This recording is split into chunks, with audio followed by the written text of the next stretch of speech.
So in this way, we could reflect a chord on its own root, giving us two chords with equal gravitational pull towards the root. Now, neither of this is negative harmony yet. We still have to know what to do in order to reach the point of the perfect and plagal thing, or perfect and minor plagal thing.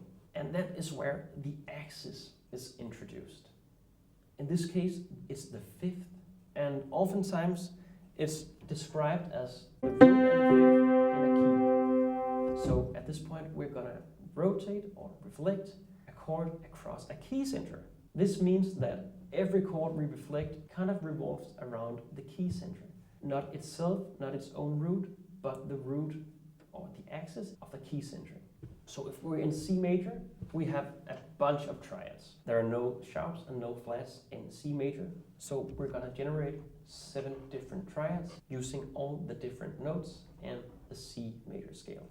First we generate a C major chord, D minor, E minor, F major, G major, A minor, B minor with a flat fifth. It would become a B half diminished if we added the 4th note.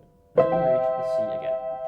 Now with what we know at this point, we'll be able to reflect all of these 7 triads across the axis of the key, which is the C. G. How on earth do we do that?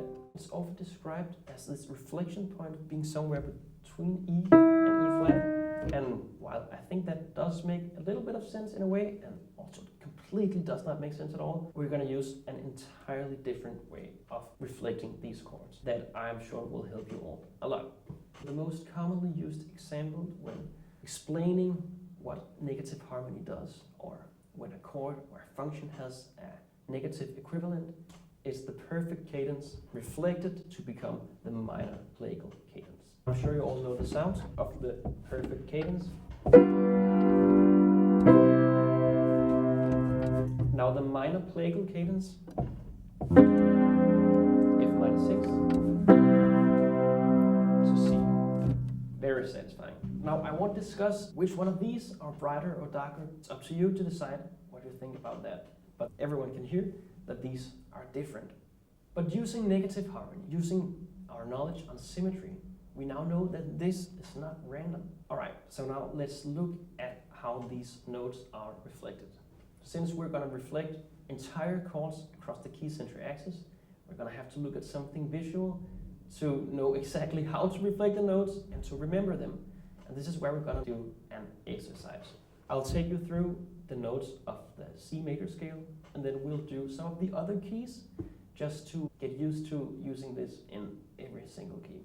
I really do believe that every time a teacher uses an example, there's the potential consequence of reducing the student's knowledge to that example and only that example, and we can't let that happen with this subject. It's too important, simply. So I really want you to try and use it in every single key. If you're up for it, we're going to do 3 different keys here. And C is going to be the first one, and I'll take you through it. There'll be time to do the exercises, and as soon as an exercise is about to end, about 30 seconds before it's about to end, I'll start plotting in the chords so you can see that you've done it correctly.